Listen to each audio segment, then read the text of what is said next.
Nós nos rendemos, Pai, diante de Ti, do Teu amor, da Tua misericórdia, da Tua bondade, do Teu favor, nós nos rendemos, Pai. Buscamos a Tua face, somos carentes da Tua presença.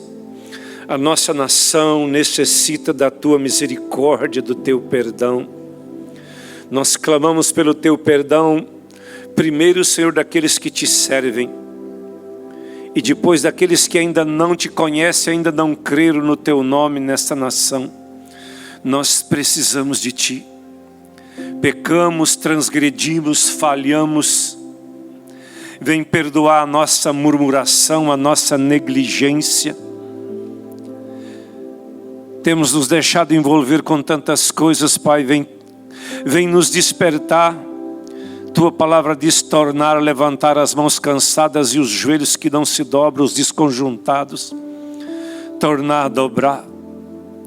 Senhor, vem nos sustentar nesses princípios. Vem nos perdoar por negligenciarmos os joelhos dobrados. Vem nos perdoar por negligenciarmos as mãos levantadas. Deixamos tantas coisas tomar o nosso coração. E a nossa nação tem se esquecido de Ti. Vem perdoar-nos, vem libertar-nos, vem nos sarar, vem nos ativar, vem nos despertar. Abre os olhos espirituais da igreja.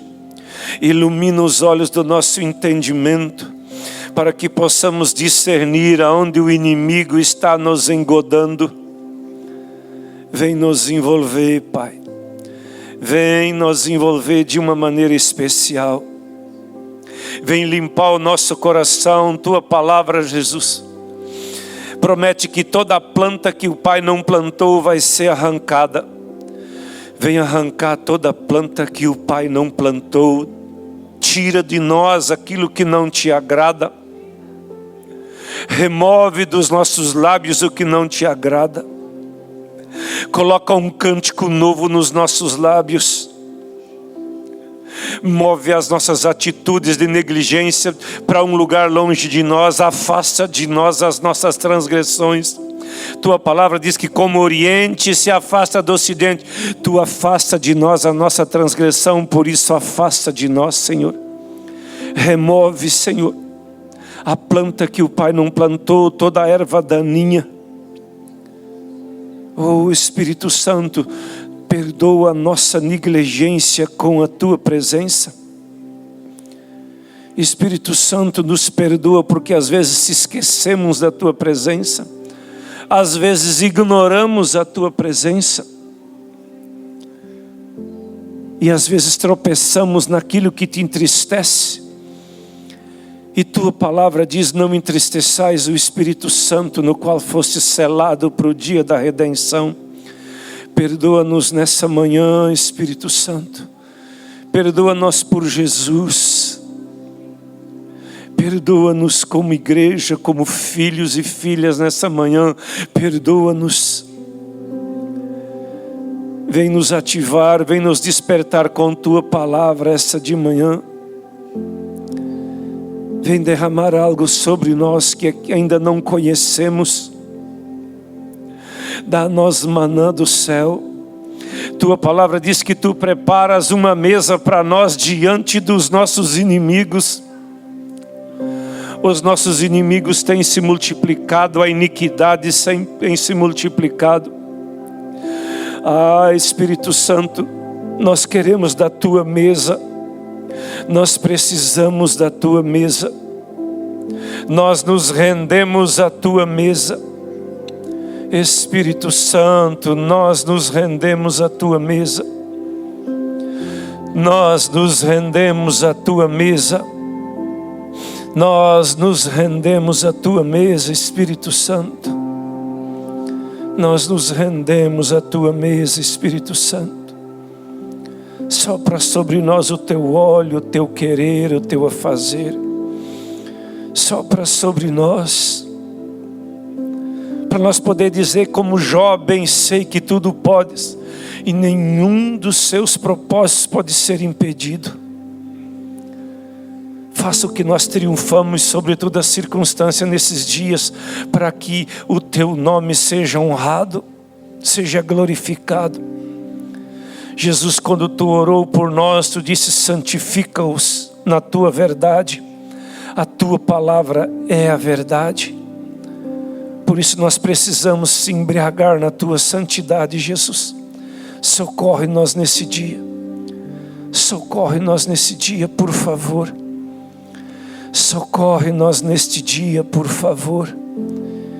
E oramos em teu nome, Jesus. Que o Senhor venha nos despertar às madrugadas. Venha nos despertar para a oração. Venha nos despertar para o jejum nesse tempo.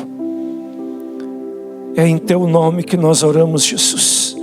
É em teu nome que nós oramos. Amém, povo de Deus. Pastor Didi, vem cá. A paz, queridos. Glória a Deus pela vida do pastor Davi, pela vida de todos vocês. Gostaria de compartilhar alguma coisa com os pastores. Coisa simples, mas eu sempre digo que estar aqui nesse lugar de ministrar não se trata de um sermão, de uma pregação, mas me dá temor e tremor, na verdade, quando Deus começa a nos mostrar o que é isso no mundo espiritual. Porque uma coisa precisa acontecer quando nós estamos aqui nesse cenário, por exemplo. Precisamos ir lá nas regiões espirituais e para isso a gente não sabe entrar sozinho. A gente precisa mexer em uma eternidade e a gente não tem experiência para isso. Temos sabedoria própria para isso. A Bíblia fala que Deus plantou a eternidade dentro do homem. Então imagina. Às vezes tem pessoas que é de 1 metro, de 2 metros, de 3 metros, mas dentro dele tem algo eterno. Um abismo. E aí? Como é que a gente lida com esse abismo dentro do ser humano? Aí a gente vê que tem alma que ela é eterna, acompanhando um espírito eterno. E aí, como é que lida com isso? Se o Espírito Santo não nos trouxer revelação, entendimento, direção, clareza, vai ser sermões, palavras até bonitas, que até pode até surpreender a gente. Mas se a gente não mexer lá em cima, não tem sentido. Eu não costumo preparar uma palavra quando eu vou, mas o que eu peço é que Deus me dê graça para que a palavra viva que esteja dentro de mim, ela continue sendo explanada, sendo demonstrada a cada momento, a cada instante, a cada situação, a cada circunstância. Porque precisamos entrar nessas regiões com o Espírito Santo. E quando eu estava aqui em oração, eu estava justamente dizendo: Deus, é nesse lugar que nós temos que entrar aqui de manhã. Como é que a gente vai entrar nesse lugar? Porque nós poderíamos falar de muitos assuntos, mas o que é que o céu está fazendo agora? O que é que o céu quer fazer aqui? O que é que o céu quer estabelecer? Aí a realidade é outra. A Bíblia fala que Jesus, ele fazia tudo o que via. Olha aí. Então quer dizer que tudo que Jesus estava fazendo, ele estava vendo. E aí? O que é que eu vou fazer aqui se eu não estiver vendo lá? Significa que Jesus, ele caminhava pela dinâmica dos céus. Ele falou assim: tudo que eu vejo o meu Pai fazendo, eu faço. Então eu fico falando, quais eram os temas que Jesus escolhia para ministrar? Quais eram os temas que Paulo escolhia para ministrar? A vida dele era o tema do Evangelho. Nada contra você, até porque todo assunto tem um tema, lógico, entendeu o que eu quero dizer? Mas eu quero falar que é o Espírito Santo que vai fluir isso no seu espírito, porque cada momento eu tenho que saber o que é que o céu está fazendo. E nesses dias tem me dado muito tremor e temor, mediante tudo que Deus está fazendo. Porque a realidade do povo de Deus tem sido uma realidade bem estranha ultimamente. E essa realidade estranha, ela precisa ser consertada, ela precisa ser restaurada. Quem restaura isso? Não existe homem na face da terra que tenha esse entendimento se o Espírito Santo não o der. Não tem pessoas na face da terra que vai conseguir mexer com a restauração se não receber a revelação dos céus. Pode ser PhD, doutorado, pode ser mestrado, pode ser a pessoa que mais viaja pelo mundo inteiro, pode ser a pessoa que prega, todo mundo chora. E isso acontece no centro de macumba também. Pessoas choram. Pessoas são emotivas na alma, mas elas não são libertas das regiões espirituais. Lá no centro de macumba também tem exorcismo. Na igreja também está existindo exorcismo. E aí existe uma confusão muito grande do que é Deus e do que é alma. É uma linha muito fina. Tem pessoas que vêm na igreja, faz a simpatia da oferta para ter a bênção que quer. Tem pessoas que vão no centro de macumba, faz a simpatia da oferta, se é assim que fala, e também recebe o que eles acham que é. Está tudo parecido. Alguma coisa tem que diferenciar. Quando Moisés ele foi perante Faraó, lembra do quê? Da vara que se transformou em quê? E o feiticeiro fez igual? Quantos sinais teve que fez? E o feiticeiro fez igual. O que é que Deus está dizendo ali? O que vai diferenciar não é o que se faz, é em que você está se movendo. Começa lá em cima. Ele tem que saber que eu sou, o eu sou, aí que está o detalhe da história. O eu sou te enviou, e até que chegou um tempo que os feiticeiros reconheceu. Aí é a mão do Senhor que está fazendo isso. O que diferenciava era em que Moisés estava se movendo. Irmãos, tem sido muito assustador as coisas que têm acontecendo nos últimos dias, tem acontecido. E nesse tempo Deus tem me falado algumas coisas. E tem sido coisas assim muito estrondosas. O que é que a gente vai fazer com essa realidade? Porque nós vemos homens de Deus sendo levantados nesses últimos dias. E esses homens de Deus têm pagado um preço terrível. Porque trabalhar na restauração do corpo da igreja é uma missão terrível, mas muito gloriosa. É terrível que eu falo pelas coisas que você vai ter que mexer. Mas é muito gloriosa pelo que vai ser estabelecido. E um certo dia Deus começou a falar muito forte comigo sobre uma coisa que eu queria compartilhar com vocês. Deus começou a me mostrar que oração sempre teve. Teve ou não teve? Sempre teve oração. Sempre teve um povo que sacrifica, desde a história do povo de Israel. Mas chegou um momento que Israel entrou em depravação. Eles continuaram orando? Oravam. Eles continuavam sacrificando? Sacrificavam, mas mudava o sentido. Agora eles faziam aquilo para o quê? Para os deuses, levantava poste ídolos. Né? Em todo monte, em todo lugar que tinha árvores frondosas, eles começavam a sacrificar. Eles oravam, mas Salmos capítulo 80, versículo 4. Eu gosto desse versículo porque nos dá um choque. Até quando, Senhor, estarás irado? Pensa com o quê? Com o pecado? Não. Com a iniquidade? Não. Deus não se ira com isso? Claro que sim. Mas o que eu quero dizer é que vai pasmar o que é que o Senhor se ira. Se você já abriu, Salmos capítulo 80, versículo 4, você já deve ter um pouco de assustamento. Com o que é que o Senhor se ira? Com oração. Mas com oração verdadeira? Não, não é disso que o Senhor está falando. Eu estou falando que é muito fácil a vara de Moisés virar serpente, mas comparar com a vara do feiticeiro que vira serpente. É muito fácil ver os dois fatos iguais. A questão agora, o que vai ser manifestado para ver que existe alguma coisa que não é igual ao que o feiticeiro fazia. A Bíblia fala, até quando, Senhor, estarás irado com a oração de quem? Do teu povo. Tem muitas pessoas que estão orando, elas são egoístas. Elas oram pelos seus projetos, pelos seus planos,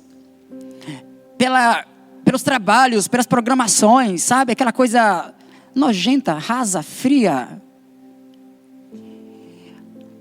Oram pelos seus próprios desejos, mas tem pessoas que Deus está gerando o seu sentimento, a sua angústia, os seus desejos. Esses ventres serão ventres que gerarão Jesus novamente na terra. Os ventres se abrirão novamente como o ventre de Maria se abriu. Assim levantarão homens e mulheres que darão o ventre novamente, para que Jesus venha, o reino seja estabelecido. Jesus já veio, ele veio fisicamente, mas ele precisa vir. Um rei, ele não desce se o reino não for estabelecido. Como é que Jesus vem? Até quando a igreja vai reter Jesus nos céus? Ele ficará retido até que a igreja estabeleça o governo novamente sobre a terra. Qual foi a oração que Jesus ensinou? Venha o teu. Como é que o rei vem se não tiver o reino? E eu sei que às vezes a gente só lembra na vinda de Jesus, mas Jesus não precisa vir sobre a terra como o cabeça da igreja. Ele não precisa vir sobre os nossos corações. Santificado seja o teu. Jesus precisa ser santo? Ou é ele, a gente que tem que trazer a santidade dele sobre nós? Então, assim como a santidade tem que vir, ele já é santo, o reino tem que vir, mas ele é rei. A grande questão é, quando é que a igreja vai trazer? O assunto não é as bênçãos, o assunto não são as campanhas. E aqui eu vou mexer uma coisa que talvez vai ficar bem estranho. Você não é obrigado a achar que eu estou certo em tudo que eu estou falando. Mas o que eu quero te dizer, pega a mensagem do Espírito. O que é que o Espírito está clamando? O que é que ele está querendo? Talvez o que eu vou falar você vai saber muito mais do que eu. Você vai ter muito mais entendimento, vai orar muito mais do que eu, tem muito mais sacrifício do que eu. Talvez você é menor do que todos, mas não é disso que eu estou falando. Estou falando de algo muito maior. Que ele venha, que nós diminuamos, que ele cresça. É sobre ele, não é sobre nós. Irmãos, o assunto não é as campanhas, as orações, os trabalhos, os projetos. O assunto é o reino. O que Jesus ensinou na oração? Vem as bênçãos?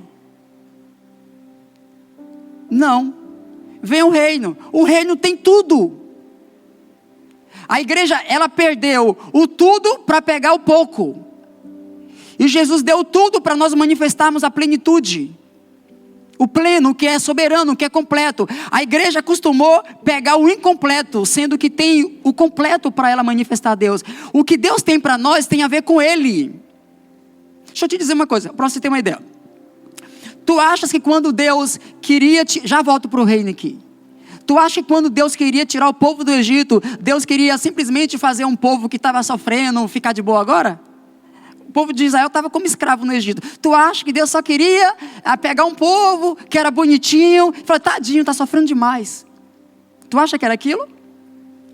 Você vai ler mais um pouquinho para frente e você vai ver por que Deus tirou aquele povo de lá. Porque ele falou assim, ó, todos saberão que eu sou Deus. O assunto era, ele queria mostrar que ele era Deus através de um povo. O segredo de Deus não é ajudar um povo. O segredo de Deus é manifestar Ele através de um povo. Aí tu acha que Deus achou a gente bonitinho, fofinho, olhos verdes, como se não foi Ele que criou a gente. Aí Deus achou você bonitinho, o Didi é magrinho, o pastor Davi é alto, parece um atleta, diferente. Então eu vou pegar os dois e vou fazer, porque eles são bonitinhos? Amém. Já está chegando, está nas dois algarismos 99, né? Está chegando. Irmãos, Deus não está... A boniteza não está no seu corpo. É por isso que às vezes você acha alguém feio e outro bonito. Para Deus tudo é lindo e perfeito. A beleza não está no que você é. Nos teus olhos azuis, verde, colorido, preto. A beleza da igreja é Cristo. A beleza do mundo é Cristo. Aí você fala, porque Deus fez um feio demais, outros bonito demais. Você que acha. Para Deus, tudo é lindo, bonito e perfeito. Porque Deus fez um... Porque a pessoa está lá, anã, e outro cresceu demais. Para Deus, tem o mesmo tamanho da eternidade dentro de cada um. Você entende? O que traz a beleza da criação é Cristo, tudo que Ele fez. Mas, quando Deus, Ele tira o povo de Israel do Egito, Ele fala uma coisa: eu abaterei os deuses do Egito, e todos saberão que eu sou Deus. Agora por quê? Porque teve um povo que foi escolhido para ser o povo mais poderoso da face da terra. Só que eles decidiram viver uma mentalidade de a igreja de hoje, a igreja das bênçãos. Irmãos, a igreja está com uma mentalidade tão nojenta, que quando os remanescentes agarrar os céus e trazer o reino, vai trazer um estrondo sobre a terra, porque o povo vai entender que não é mais aquela coisa, ó que vergonha, botar um carro de som na rua para anunciar o culto de quinta-feira. Que vergonha. Aí tem que ficar no WhatsApp falando para os irmãos da própria igreja a programação da semana, porque o irmão não pode faltar. Que vergonha. Que vergonha. Uma igreja mendiga. Uma igreja que quer ver público, não quer ver almas. Uma coisa é você ter pessoas, outra coisa é você querer almas. Nós pegamos, irmãos, está tão nojento que eu fico olhando pastores colocando nos grupos de WhatsApp a programação da denominação dele, achando ele que os outros pastores vão liberar os membros da denominação dele para ir para dele. Manda, irmão, porque hoje é o dia de você ser abençoado. Na reunião é o dia de você ser abençoado.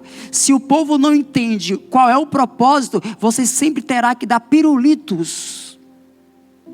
E eu digo uma coisa: se você quer sempre dar a graça, a risada para o povo, você vai ter que sempre se manter, nós, né, a igreja, numa posição de palhaço.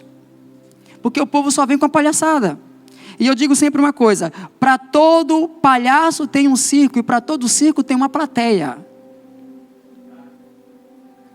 Que meio a gente quer receber? Que meio a gente quer viver? Que meio é que a gente quer manifestar? Que padrão a gente quer manifestar? Você já viu o fogo? Se começar a pegar fogo aqui, de repente tudo enche. Começa a notícia, se pegar fogo numa casa, daqui a pouquinho está lotado de gente, os bombeiros estão aqui. E eu garanto uma coisa: o fogo não fez nenhuma propaganda dele. O fogo atrai, ele traz espanto.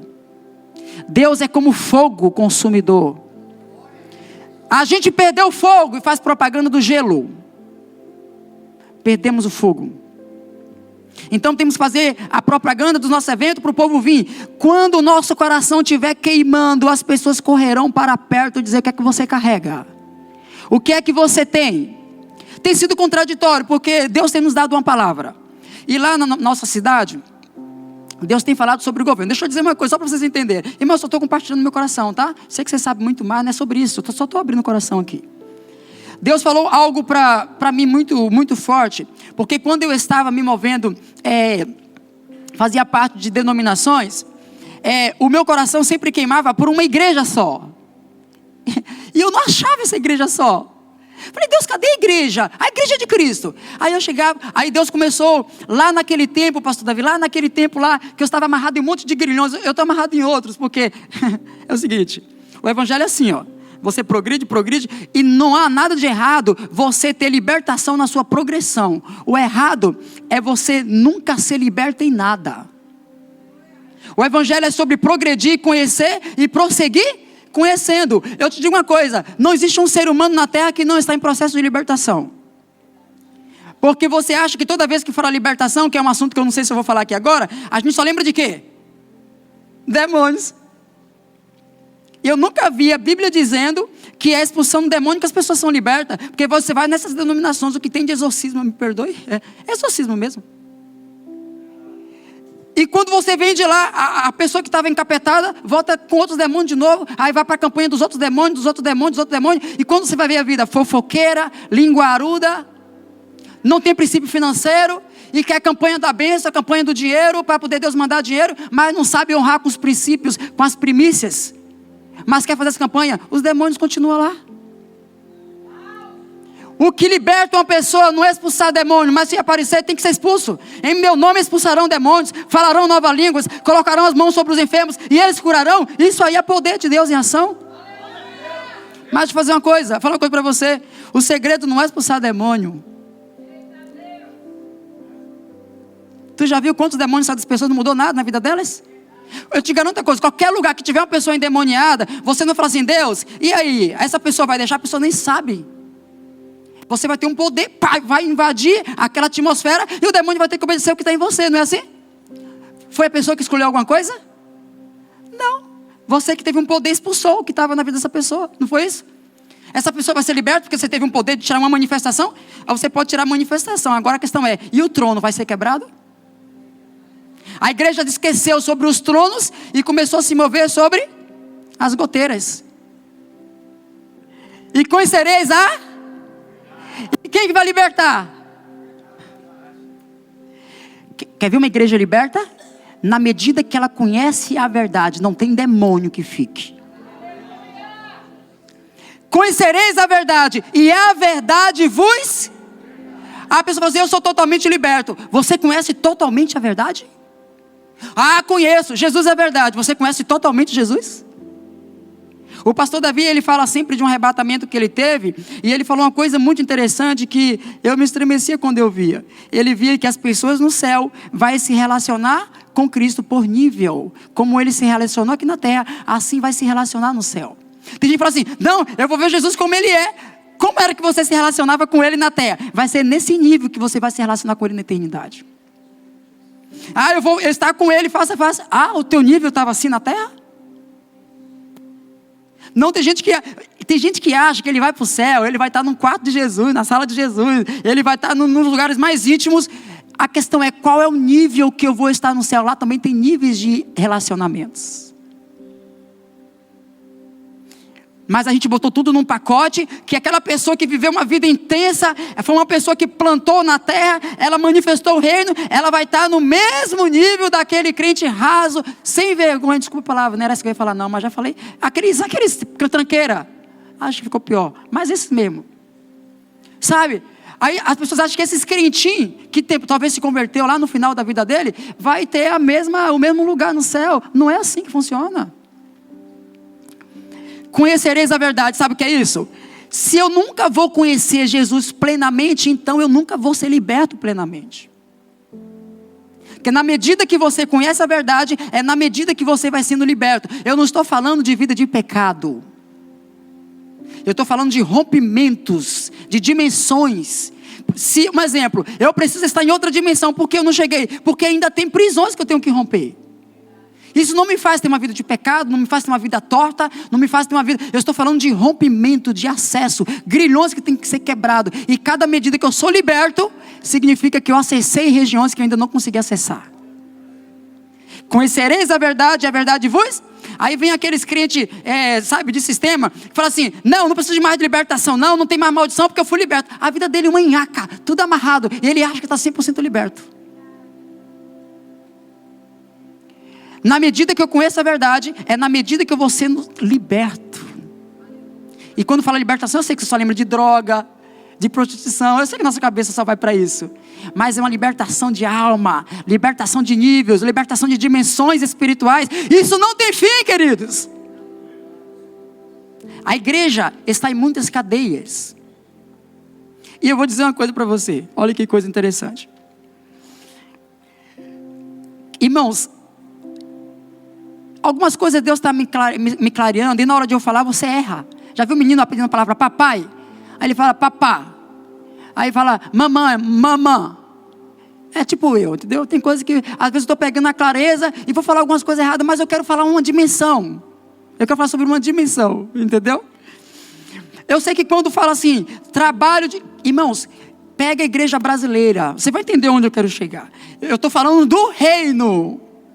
Estou falando de uma configuração que a igreja perdeu. E para trazer esse reino, a igreja vai precisar passar num processo de restauração. Sem restauração, o reino não vem para a terra. Por isso, Elias virá e restaurar todas as coisas. Uma unção vai ter que ser liberada sobre a terra. A unção de Elias para a restauração de Deus se manifestar nesses últimos dias. E eu vou dizer uma coisa: você está preparado para ser um dos restauradores desse tempo? Está preparado para ir para o confronto total? Para a mudança radical? Para a mudança de conceitos? Para ver que muita coisa você pregou errado e vai ter que consertar? Preguei errado. Eu falo, gente, eu ensinei tanta coisa errada para vocês. E agora tu tem que buscar o certo. Problema meu e problema teu. A verdade vai ser sempre uma: é nós que erramos. Nós erramos. A verdade, ela é absoluta, ela é imutável. Nós que erramos. E uma vez eu falei para Deus: Deus, pode confrontar a minha mentalidade, a minha ideia teológica, pode confrontar. Cada vez que o Senhor me confronta os meus erros, eu acesso um lugar maior no mundo do Espírito. Aí agora o que adianta? Eu ensinei assim, vai ser sempre assim. E carrego uma jaula para a vida inteira. Desate os grilhões. Que eu me confronte com o que eu ensinei errado, mas que eu acesse o reino do Pai. Não é sobre mim, é sobre Ele. O cabeça é Cristo, não somos nós. Mas deixa eu falar uma coisa para vocês aqui. Irmão, nós estamos totalmente... Quando eu falo nós, eu falo igreja brasileira, tá? Até porque nós temos restauradores no meio de nós. Nós aqui estamos nos movendo em restauração, mas a igreja brasileira está desconfigurada. E quando Deus começou a falar algumas coisas comigo, eu estava lá no meio da denominação, com o meu coração desejoso na unidade. Irmão, essa palavra unidade, ela é tão complicada. A palavra até que não. Essa dimensão espiritual é tão complexo, que olha, eu vou te dizer uma coisa. É na mesa, ok. É na comunhão, ok. Mas a grande questão é entender a mesa e a comunhão. Eu vejo cada vez mais reunião de pastores em muitos lugares, comunhão na mesa, que só traz perturbação. É politicagem. É como se comparecer para o prefeito para pedir ajuda das ONGs, não sei o que lá, não sei o que lá. É para falar de assuntos tão naturais. Essa comunhão não tem nada a ver com a comunhão do sangue. A comunhão tem que ser com o corpo de Cristo, com a carne dele, com o sangue dele. Se não tiver isso, não é comunhão de Cristo. E quando eu falo isso, estou falando de um padrão onde o sofrimento da carne dele, onde a vida do sangue dele entra em nós no dia a dia. Agora, eu estava lá e querendo ver essa igreja verdadeira. Eu falei, Deus... Aí Deus começou a falar comigo: se conecta com homens e mulheres que estejam vivendo um nível muito maior que o seu. Aí eu chegava na minha cidade e falei, Deus, onde é que tem? Não era quem ora mais do que eu, porque eu sei que tinha. Não era quem jejuava mais do que eu, porque eu sei que tinha. Viu que é uma linha fina? Didi, mas eu achava que quem orava mais, que jejuava mais, é que tinha um governo dos céus. A oração tem que fazer parte do seu estilo de vida. Mas isso não determina que você tenha acesso aos códigos de governo do reino do Espírito. Uma coisa difere da outra. Eu vou te falar qual é a única forma que os códigos de governo começam a ser liberados sobre a igreja. A oração é o meio que eu tenho que me relacionar com Deus, inclusive para começar a acessar um lugar de relacionamento, um lugar de entrega. Inclusive é para eu ouvir Deus, não é para Deus ficar me ouvindo. Não que você não tem que falar, e não tem que clamar, e não tem que dizer. Mas se você clama é para ouvir Ele. Imagina, você clama e Deus não fala, você não dá crise? Deus nunca fala comigo. Porque você que na verdade ouvir Ele. Então o segredo da oração não é você falar com Deus. É você falar para você ouvir Deus. É você conversar para você ouvir Deus. Sempre é sobre o que vem dele para você, não é o que vai de você para Ele. O que tem que ir de mim para Ele é a obediência, a rendição. Mas eu tenho que ouvi-lo. Se me buscardes, me acharei. Qual é o segredo da busca? Achar Ele. Clama a mim e responder-te-ei. Qual é o segredo do clamor? Ouvir a resposta dele. Então tudo é sobre o que vem dele para nós. Aí é onde nós temos que entrar nesse lugar. Mas eu estava procurando, aí eu queria me conectar com o homem de Deus. Chegava lá, aí eu ia... Qual é o seu nome, profeta? Desculpa. O Hérito. Aí eu ficava olhando para o Hérito amarrado numa imagem de escultura de bezerro de ouro, que tudo que o Hérito... Estou dando exemplo, né? Que tudo que o Hérito fazia estava voltado à bandeira da placa dele. Eu falei, tudo era em cima da placa. A programação da placa, o evento da placa, a campanha da placa, tudo era sobre a denominação do Hérito. Eu falei, não é isso. Não é isso. Aí eu olhava para outro homem de Deus. Eu estou falando de homem de Deus, tá? Não estou falando de homem do mundo, não. Aí chegava lá, eu via um trono fechado assim no mundo espiritual, tipo assim, uma jaula. Era homem de Deus, homem, estou falando de pessoas de Deus. Tem os que não são também. Mas quando eu chegava para mim, eu olhava, eu falava, os altares estão levantados para uma estrutura de sistema religioso. Homens de Deus. Irmão, Deus pode salvar gente dentro de um terreiro de macumba, tá? Deus pode salvar pessoas. Você fala assim, o povo da católica vai tudo para o inferno. Vai ter gente que Deus vai tirar de lá e vai salvar. Você entendeu? Tem gente que vai para o sítio de macumba e já fala, sai aqui, teu lugar não é aqui não, vai procurar aquele outro lá. E as pessoas encontram Deus não é pelo lugar, é pelo coração. Onde era que Abraão estava? Terra pagã. O que Deus encontrou em Abraão? Pronto, começa aí. Começa no coração do homem. Agora, olha que coisa. E eu procurava encontrar. E eu nunca conseguia encontrar alguém que tivesse uma aliança a nível de governo, a nível de reino. Então eu comecei a me mover. Chegou um tempo que Deus começou a falar muito forte comigo. Comecei a encontrar homens. Comecei a pegar avião, comecei a viajar para outros estados. Eu falei, Deus, onde é que estão os homens que trabalham nas regiões celestiais das cidades? Onde é que estão esses homens? Porque eu vou te falar uma coisa, o povo só vai até onde o sacerdote vai. A nossa conexão sacerdotal é justamente o nível de vida que nós estamos vivendo em Deus. Você sabia disso? Um exemplo, para Deus dar Jericó para a nação de Israel, teve que primeiro entregar para Josué, o sacerdote. Deus entrega primeiro para Josué e depois Josué vai e entrega para o povo. Aí o povo foi para uma ação só. A igreja nunca consegue acessar nada como corpo se não for pela autoridade sacerdotal sobre a vida dela. Moisés, quem tirou o povo do Egito? Quem foi o libertador? A Bíblia chama libertador. Quem foi o libertador usado por Deus para tirar o povo do Egito? O povo saiu sozinho? Clamou, mas Deus levantou quem? Moisés. Um trabalho de quase 80 anos. Teve que ter um sacerdote. Jericó. Alguma vez você vê o povo indo para a guerra sem um sacerdote? Não vê. Nunca você vai ver na face da terra, na história da igreja, nem na história do povo de Israel. Agora, se o sacerdócio está falido, para onde é que o povo vai? Um exemplo, Eli, sacerdócio falido. A Bíblia fala em relação a Eli que a mão de Elias seria o braço seria cortado. Ou seja, a descendência de Eli não iria muito longe, ia morrer tudo cedo. E sabe o que aconteceu? Olha a palavra de maldição que Elias gerou sobre a sua descendência e sobre o sacerdócio. Os sacerdotes de Eli, para poder mendigar o pão, eles iam ter cargo, aliás, os sacerdotes de Eli, eles teriam os cargos, buscariam os cargos para mendigar o pão. Em outras palavras, é um sacerdote que tudo que eles faz é em busca de interesse próprio. Um exemplo, eu preciso de um cargo, mas eu estou interessado no dinheiro. Eu preciso ser pastor, mas eu quero, na verdade, ter status. Então o sacerdócio de Eli era um sacerdócio que, para ter o cargo, eles mendigariam o pão, tudo em troca do pão, ou seja, dos interesses pessoais. Foi um sacerdócio falido.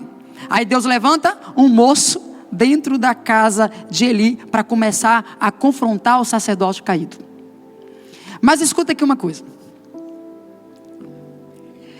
A Bíblia fala que o sacerdote, ele entrava e saía. O sacerdote era o primeiro a dar a palavra, o primeiro para entrar e sair. Moisés, ele entrou na terra prometida? Quando Moisés não conseguiu levar o povo além do Jordão, teve que fazer o quê? Trocar o sacerdote. Moisés queria ver, e Deus nem falou assim, Moisés, não fala mais nisso, está escrito assim. O que foi que Moisés, tão íntimo de Deus, a Bíblia fala que não houve um homem tão manso quanto Moisés. A Bíblia fala assim, eu falo com os profetas por visões, por sonhos, mas Moisés? E foi esse que Deus falou assim, nem fala mais nisso, está escrito. Quando Moisés queria ver Deus, nem fala mais nisso. Quer dizer que é pelo nível então de oração, de mansidão? O que era que Moisés não acessou? Que Deus falou tão severo com Moisés. Eu sei que você vai falar que foi porque ele feriu a rocha, cada um vai ter sua ideia, mas deixa eu falar uma coisa. Moisés começou a amar o povo mais do que a Deus, no sentido de, esse povo é meu, e Deus falou assim, Moisés, eu mato esse povo, levanto o outro. Aí Moisés entrava para... Irmão, tem muitas coisas de canseira que Deus faz. Ele protege a misericórdia dele, mas não é a aprovação dele. Olha que coisa. Aí Moisés foi lá, entrou na frente do povo e Deus parou a praga porque de Moisés. Ele entrou. Mas tu esquece que Deus falou algo para Moisés que às vezes você não fala. Sabe o que Deus falou para Moisés? Então tá, Moisés, vai à frente com esse povo, mas lá na frente eu me vingarei do pecado dele. Quer dizer então que Deus estava 100% aprovando? Custou caro isso. Tem muitas coisas que a gente faz que Deus, Ele permite, Ele usa a misericórdia, mas Ele está reprovando. Eu vou dizer uma coisa para você prestar bem atenção. A gente é cheio de fazer planos e projetos, não é? E aí a gente vai, ora, e não é que Deus faz? Ora. Eu vou te falar, ó, tem coisa que Deus faz e Ele está reprovando. Eu vou te mostrar na Bíblia já. Tem coisa que você ora, Deus responde e Ele está reprovando, mesmo assim. Eu estou falando de mundo espiritual, só para você entender como nós estamos enjaulados em muitas coisas no mundo do espírito. Eu tenho um projeto no meu coração, eu estou orando, e tudo que você faz é na canseira, uma fadiga, e sei lá, um monte de coisa, e aí acontece, você, olha, Deus me respondeu, mas Deus está falando o seguinte, a minha resposta é um juízo para você. Eu vou te dar um exemplo. O profeta Balaque, o rei Balaque, melhor dizendo, ele foi consultar Balaão. Escuta o que acontece no mundo espiritual, como é sério isso. E a igreja brasileira entrou em um ponto cego e ela não consegue mais ver. E aí, o rei Balaque, vou resumir para você entender, você já sabe a história. Fala, vai lá, fala para Balaão amaldiçoar esse povo. O povo de Deus, o povo de Israel, estava perto do seu território e ele estremeceu perante a presença do povo de Israel. Então, para eles não perder a guerra, porque o povo de Israel, quando estava debaixo dos estatutos de Deus, não tinha quem ganhasse para eles na guerra. Quando eles saíram dos estatutos de Deus, eles perdiam a guerra, entravam em crise, viravam escravos e vinha canseira. Então, o rei Balaque fala para os mensageiros e até Balaão, e fala assim, fala para Balaão. Balaão era o quê? Talvez você tenha informação melhor que eu, mas eu não lembro de ter encontrado a Bíblia chamando Balaão de profeta. Talvez você encontrou, pode me dizer, talvez tenha, mas eu não lembro. Balaão mexia com agouros. Será que estava faltando profetas? Mas a grande diferença é que Balaão decidiu consultar a Deus naquela causa. Vê o final de Balaão como foi, induzindo as mulheres de Israel para fazer coisas erradas. O final de Balaão foi trágico. A gente só vê Balaão fazendo coisa errada. 2 fatos na Bíblia que você vê Balaão fazendo coisas. E resultado, só que Balaão foi consultar a Deus. E tu acha que se uma pessoa consultar a Deus ímpia, Deus não ouve, não? Irmão, tem coisa que Deus responde, não é porque da sua santidade, não é porque você é um homem de Deus, não é? Ele responde por causa de um desígnio. E se for necessário ele usar um boi, uma jumenta, ele vai usar. Usa uma jumenta. É porque a jumenta era especial? A jumenta vai ser salva? Não, mas ele usou, é um desígnio, entendeu? Só que o que acontece? Balaão vai consultar a Deus e Deus fala para Balaão, eu não vou amaldiçoar aquele que eu abençoei. Então Balaão manda um recado e os mensageiros voltam para Balaque. Aí eles mandam, vai lá, vai para ele, leva presentes, faz assim. Balaão chega, é o seguinte, rapaz, quando chegou aqueles presentes, aqueles negócios bonitos, Balaão olhou assim, eu vou de novo até Deus, para ver o que Deus vai dizer, o que estava no coração de Balaão agora. As coisas bonitas chamou a atenção de Balaão. Se Deus já falou não, acabou, não. Mas o que chamou a atenção de Balaão para ele dizer que ia consultar Deus, não, agora pega isso aqui. Então Balaão vai até a Deus.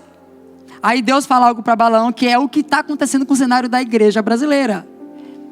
Aí Deus vai até Balaão e fala assim, Balaão, vai. Porque ele foi, primeira vez, foi na segunda, na terceira vez, acho que foi 3 vezes. Aí na terceira vez, Balaque mandou chamar Balaão. Olha a negociação. Chamar, então Balaão vai, pergunta para Deus, e Deus falou assim: vai Balaão, vai, mas fica atento que eu vou te dizer. Balaão foi ou não foi? Deus mandou ou não mandou ir? Liberou? Liberou. E quando Balaão vai, como foi que Deus ficou com ele? Irado. Uai, mas Deus não mandou? Ele não pediu, Deus não autorizou?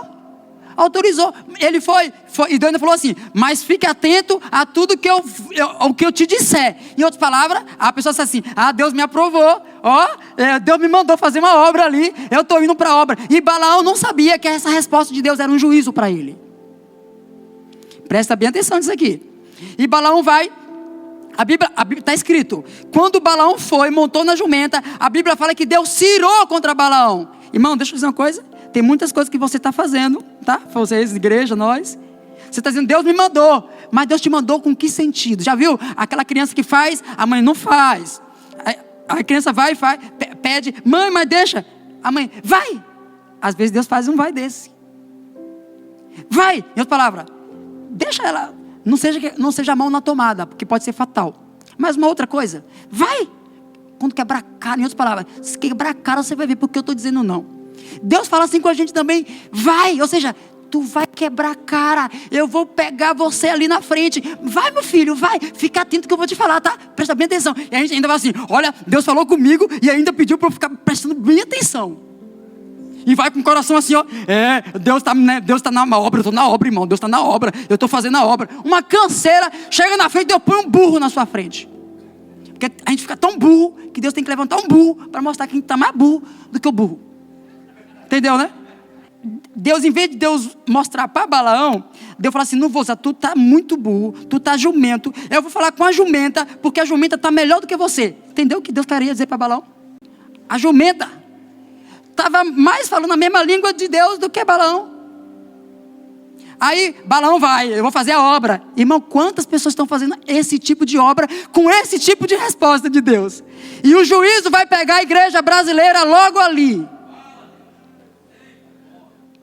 E a igreja está no jumento empolgado, estou fazendo a obra, o jumentinho, ó, animado. O jumentinho até então não sabia, não estava discernindo nada. Mas vai chegar um tempo que Deus vai colocar discernimento no jumento, para dar uma lição para a igreja brasileira. Escuta, quando Balaão está andando na jumenta, aparece um anjo. Para quem? Para Balaão? Pasme, para a jumenta. Quer dizer que Deus abre os olhos da jumenta. E o negócio não era mais com o profeta, porque o profeta já estava com os olhos fechados, estava cego. Profeta que eu estou dizendo só porque é daquela profecia, tá? Aí quando a jumenta vê o anjo, pega Balaão e começa a encostar na parede. E Balaão, oxe é baiano, oxe. E começa, e a jumenta começou, e o anjo vinha de forma estratégica. O anjo vinha e a jumenta ia pressionando, e Balaão batia na jumenta e batia, tipo, e o anjo vinha, a jumenta para se livrar, né? Eu estou vendo um anjo. Será que vai ser necessário Deus fazer isso com a jumenta para abrir os olhos daqueles que dizem ser igreja de Deus? A jumenta Balaão, pá, espancou. Me ajude a corrigir, essa informação não vai mudar muita coisa. Mas acho que 3 vezes ele espancou a jumenta. Foi isso, né? 3 vezes. E aí a jumenta teve tanto discernimento. Deus, não me usa como jumenta, mas não sei, entendeu? Às vezes Deus vai levantar os jumentos, brincadeira, entendeu, né? Que os jumentos se levantem, mas não fica o jumento para sempre. Que os jumentos, considerados burros, ignorantes, se levantem. Mas eles vão conhecer o caminho da sabedoria, o caminho do reino. E não continuarão jumento para sempre. O de lá continua, mas esses não. A grande questão é, a jumenta teve tanto discernimento que eu nunca vi a jumenta contar. Pela primeira vez a Bíblia falou assim: ô Balaão, tu não está vendo que tem alguma coisa errada não? Rapaz, eu saía daquela jumenta e batia uma carreira na hora. Tu tá em cima de um jumento, o jumento começa a falar, o que é que você faz? Tu toma um susto e corre, né? Tem uma coisa normal, não está normal. Já viu aquele vídeo que a pessoa estava correndo da galinha, a galinha correndo atrás dele, e o cara correndo com medo da galinha? Porque foi estranho, nunca vi galinha corre, né, quando tá choca. Mas era muito estranho, parece que a galinha perseguiu e o homem corria da galinha com medo. Porque é estranho, né? Imagina falar. Se a galinha fala assim, como é teu nome?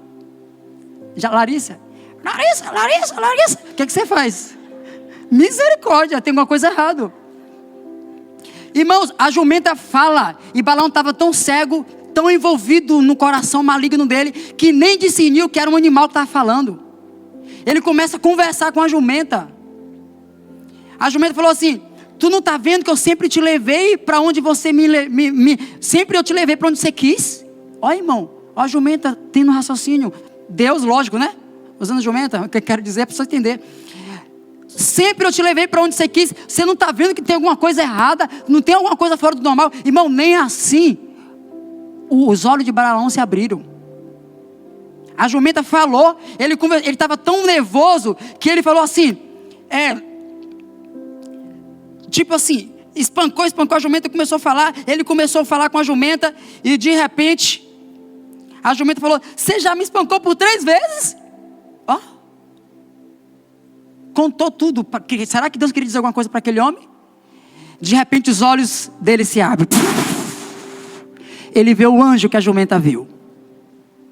Naquela hora o anjo fala assim: eu mataria você e deixaria essa jumenta viva. Porque essa jumenta está melhor do que você. Em outras palavras. Mas Balaão pediu a Deus e Deus mandou. Mas tem coisa que você pede a Deus, que nós pedimos a Deus, para cumprir algo do nosso coração, que Deus já nos corrigiu, e a gente quer insistir naquilo.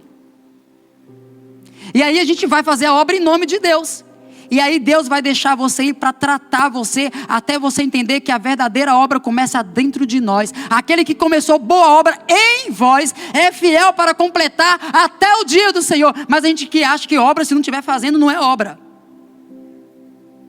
Colocaram na nossa cabeça que obra é fazer alguma coisa. Teve homens que se esconderam no deserto durante 30 anos. Homem, né? Eu estava ouvindo um livro que o pastor Davi compartilhou. O que foi que João Batista fez no deserto? Com quem? Eu sei que tudo que a gente quer fazer, tem que ter uma igreja grande, tem que chamar mais gente. Lá em Rondonópolis eu falo, não chama ninguém. Mas os povos estão tudo em crise, chamando gente para vir para as reuniões, e eu estou dizendo para não chamar ninguém. Aí um dia, a gente estava lá e começou, a gente fazia um alinhamento de terça-feira, e Deus me deu algumas palavras em Rondonópolis, quando Ele começou a gerar uma aliança. Comecei a caminhar com o pastor Davi, Deus começou a gerar um desenho, e Deus começou a me ensinar muitas coisas. E teve um dia que eu fui conversar com o pastor Davi, quanto à questão do salário, eu ia tirar uma dúvida com o pastor Davi, eu estava começando algo tudo diferente, irmão, tudo novo. Deus pediu para eu abrir mão do salário, e depois Deus pediu para eu me desconectar da denominação. E aí o pastor Davi foi fazer umas reuniões de pastores lá em Rondonópolis, e ele perguntou para mim: como é que está a sua experiência aí de viver assim, né? Eu falei: tá ótimo, maravilha. Dinheiro que é bom, eu não falei essa parte. Dinheiro que era bom, mas estava maravilhosa a experiência. Sem dinheiro no bolso, e tudo tranquilo, e com muita confiança no que Deus iria fazer. Tudo certo. E ele, como era que estava? Pastor, uma maravilha. Aí ele ia lá, aí ia fazer uma reunião, tinha que alugar um salão, e eu não tinha dinheiro nem para alugar o salão, eu não tinha nem salário, não tinha nada, e ainda ia alugar um salão para fazer as reuniões. E aí eu chegava lá, quando acabava eu falava assim: pastor Davi, Deus é tão bom, eu não tinha um centavo aqui para pagar o salão, e no final da oferta eu tirava a oferta assim: irmão, se você quer selar esse momento, e você sente no coração de você ser abençoado, fique à vontade. Tu acha que estava aqui? Irmão, tem um salão para pagar aqui, né? Tá difícil a obra, né? Ajuda aqui, irmão, coopera, espírito de mendigo, sabe? Espírito de mendigo. Acho que os pastores, quando vão falar de oferta, aquele espírito de mendigo desce tudo. Chegou minha vez. Fala, pastor, fala, pastor. Irmão, a obra está difícil. Temos um projeto, um plano, uma escola. Quem mandou abrir essa escola? Está no caminho de Balaão, irmão? A jumenta vai bradar. Porque tudo que Deus fala, Ele te dá provisão. Se não vê a provisão, é sua ansiedade. É o desejo de dar certo do jeito que você quer, não no tempo de Deus. Aí fica na canseira, na perdição gospel. Ajuda aí, irmão. Tá difícil. Tá difícil o quê? A confiança em Deus? Que Deus é esse? Irmão, Deus me deu uma palavra em Rondonópolis, eu quase que nem falo. Deus falou, pastor Davi, a mesma coisa. Um dia Deus pede para eu me esconder 20 dias, sem ver face de pessoas, e sem usar redes sociais. E depois de algumas coisas que Deus pediu para eu fazer, eu me escondi, parei tudo. Nós estávamos fazendo vigília dentro do batalhão da Polícia Militar, 10 horas da noite. O tenente saía da casa dele e ia orar com a gente, dentro do batalhão. As polícias tudo passava, batia continência. E na primeira vez que Deus pediu para eu entrar lá, o cara quase que só faltou me engolir. O tenente está aqui, nem sabia quem era o tenente. Eu falei, fui na internet, tudo atrasado, a informação, já tinha mudado de tenente. Falei, tá, vai eu com minha motinha, tinha uma motinha Hunter da Sandal, vai eu lá no batalhão da Polícia Militar, um magrinho, isso aqui. Bom dia, bom dia. Bom dia. O senhor tenente se encontra? Não. Ixi, eu falei, Jesus, tem hora que eu posso, alguma hora que eu posso falar com ele? Não sei. Eu falei, ixi. Aí você disse que ele me prenda, né? O negócio que tá feio. Aí peguei minha motinha e vazei. Como é que eu vou entrar nesse comando? Aí Deus muda o tenente, me dá uma conexão, eu entro lá dentro do batalhão, do comando, entrei através de uma porta que eu menos esperava, de repente eu estou em frente do tenente coronel. E dou uma palavra para ele sobre a cidade. Tenente, Deus me deu uma palavra sobre a cidade, assim, assim, assim. Vocês são autoridades delegadas por Deus, mas vocês precisam entender uma coisa, que vocês conseguem prender o bandido, mas vocês não conseguem libertar a alma deles. Esse papel é só da igreja. Uma loucura, né? Mas precisa? Não, mas Deus me deu um caminho. Toda vez que Deus vai te dar algo de governo, Ele vai te dar um caminho. E aí eu falei com ele, era um tenente, estava com a Bíblia em cima da mesa, ele era católico. Conversei com ele, ele comprou minha ideia e eu convidei ele para uma reunião que nós íamos profetizar contra a corrupção da cidade, dentro da Câmara de Vereadores, levamos a igreja, repreender aquele espírito de corrupção, tal, fazer uns atos meio doidos lá. E ele foi, chamei várias autoridades da cidade, algumas foram, outras disseram que se não tivesse compromisso eu iria, enfim. De repente, aquele tenente, ele começa a pedir meu número de telefone e ligar para mim. Ele falou, Didi, não abandona a gente não. Eu falei, uau, antigamente estava difícil até saber quem era o tenente, agora ele está ligando no meu celular, pedindo para eu não esquecer dele. Não tinha a ver comigo, tinha a ver com o desenho de Deus na nossa cidade. E de repente, ele me chama para ir lá no batalhão. Cheguei lá no batalhão, de repente teve um coffee break. Quando eu entro, Didi, vamos entrar numa sala. Quando eu entro numa sala quase 2, 3 vezes maior do que essa, lotado de polícia, tudo armado, sentado. Aí eu entro lá, ele fala algumas coisas, e de repente eu estou lá e vejo que todas as autoridades da cidade estavam lá. Não sabia nem quem era o prefeito da cidade. Aí quando ele começa a apresentar, eu falo, o prefeito está aqui, o primeiro secretário está aqui. Aí ele estava lá, eu também, e ele me apresenta. E me dá o microfone para falar sobre o que eu tinha falado com ele. E eu falei para aquelas autoridades, falei para o prefeito, e falei assim, senhor prefeito, no dia que o senhor entregar essa cidade na mão do Senhor, e saber agir conforme o céu, você verá Deus agir nessa cidade. O senhor é uma autoridade instituída por Deus. Falei para aquelas polícias tudo, era um desígnio para um caminho. Fiz um ato profético lá, declarei com o batalhão, declaramos que o batalhão da Polícia Militar será comandado pelo Espírito Santo, em nome de Jesus, e eles gritaram comigo lá dentro. Mudou o tenente, entrou outro tenente. Eu fui lá na cola dele de novo. Falei com ele, falei as mesmas coisas. Quando eu falo com ele, ele começa a se arrepiar todinho. E ele fala assim, só para testificar a sua fé. Antes de eu vir para essa cidade, Deus falou comigo através de uma profetisa e disse que ele estaria me mudando de cidade. Eu não sabia que eu estaria mudando de cidade. Mas ela falou comigo que quando eu estivesse mudando de cidade, eu ia ouvir falar sobre um plano, um projeto que ele falou. E quando eu ouvisse era para eu aceitar. Ele falou assim, então chegou até mim o que Deus já tinha falado comigo. Ele falou assim, olha para mim, eu estou me arrepiando todo. Ele dizia desse jeito. E fechamos uma parceria, ele era crente.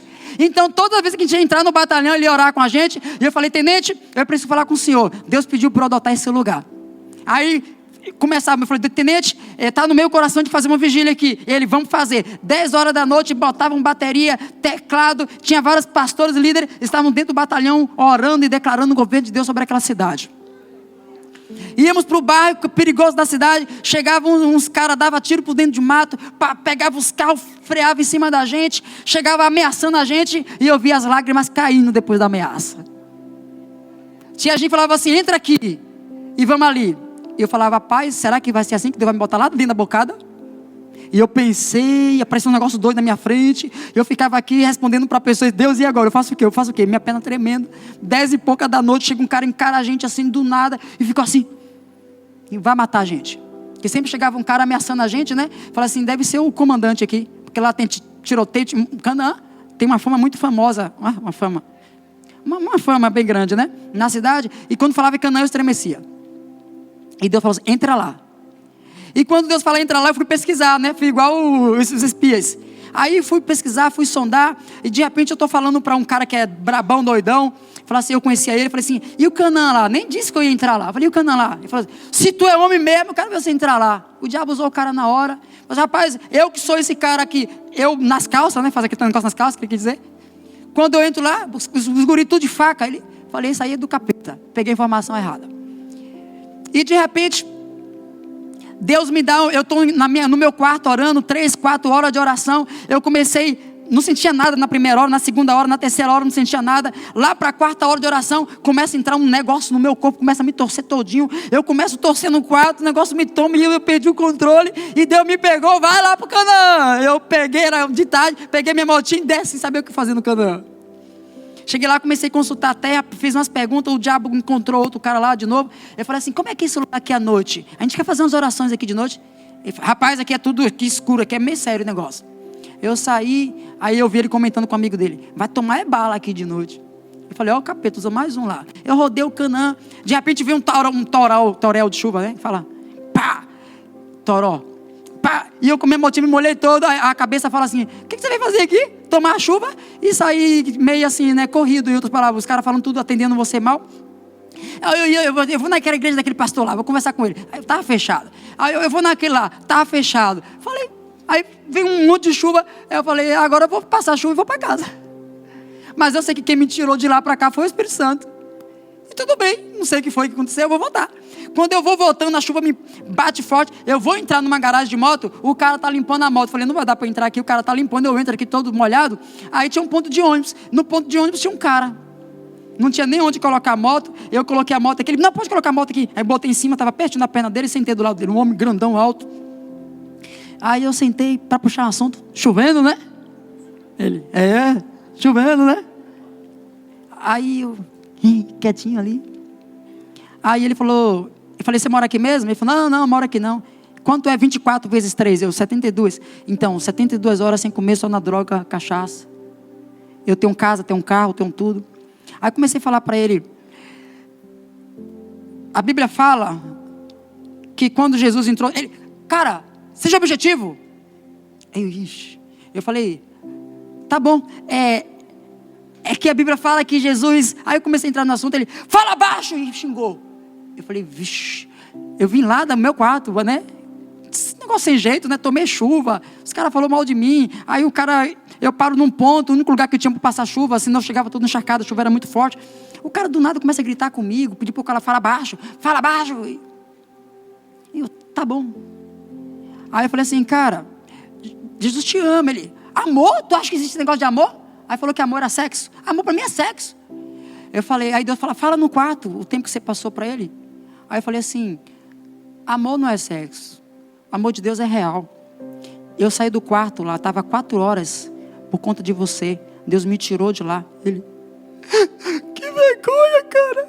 Isso existe ainda, cara. Isso existe. Eu falo assim, ele, que vergonha. Eu falei, não é para ter vergonha. Não é sobre ter vergonha. Estou aqui, Deus me trouxe por causa de você.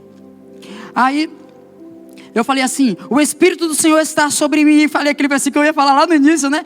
E Ele me ungiu para evangelizar os pobres, para curar os quebrantados. Ele, é profético. Eu falei, o cara deve ser desviado aí, né? É profético. Eu falei, é profético. Aí eu me usei, agora vai. O cara chorou igual menino pequeno. Saí de lá, as lágrimas caindo no rosto dele. Aí ele pegou um isqueiro, jogou na rua. Quando jogou na rua, veio um homem e fez assim, pá! Mas deu um estouro, não era normal. Ele, cara, é profético, que é isso? Falei, Deus está dizendo que nunca mais essa vida te pertence a partir de hoje. Assim como foi esse isqueiro, assim é um final nessa vida que você está vivendo. Nunca mais encontrei o cara. E aí Deus me levou para lá, eu fiquei lá por um tempo e comecei a entrar lá. Aí de repente um cara aparece, ameaça, aí eu não vou contar a história, que é tanta experiência lá, mas eu sei que um dia chegou um cara bem bravo olhando para nós, lembra que eu falei? Encarou a gente assim, 10 e pouca da noite, não falou nada, ficou aquele clima chato. Foi uma galera, depois a galera sumiu, porque quase ia ter uma morte no meio da gente, e Deus usou a gente para interferir naquela morte, 10 e pouca da noite. Na próxima vez a galera não quis ir, não vou poder ir, porque disso, fala, tudo bem, né? Tá tudo certo, teve compromisso, né? E Deus desce, é com você que eu falei. Pegava minha motinha, descia, aí tinha umas 3 pessoas. De repente, chega um cara lá e encara a gente, todo olhar vermelho. E ele não falava nada, a gente não falava nada, ficou aquele clima chato, né? Aí eu falei, ele não fala nada, eu vou falar alguma coisa. Aí eu cheguei assim, ele me encarando, eu botei a mão nos ombros dele e falei, não é essa vida que Deus tem para você. E ele me encarava, eu falei, vixe, o cara vai bater em cima de mim alguma coisa aqui. Ele olhou para mim assim e falou assim, você está falando a verdade ou você está falando isso para me engambelar? Eu falei, não, eu estou falando a verdade, porque eu estou falando para você o que eu vivo. Ele olhou para mim assim, virou, a gente vai pegar um revólver agora para me dar um tiro. Ele olhou para o câmbio do carro, aí eu vi que ele não me pegou nada, não me atirou, e ele falou, você entra aqui, vamos ali. Eu falei, 10 e pouca da noite, num breu, o cara chega com um carro olhando para você desse jeito, e me chama para ir ali. O que o cara fazia comigo? Vai me apagar. Ele falou assim, esse cara deve ser o líder, vamos tirar esses caras daqui, porque aqui não é lugar de fazer isso. Chegava a gente e falava assim, quem disse que aqui é lugar de fazer isso e ora? Era do nada.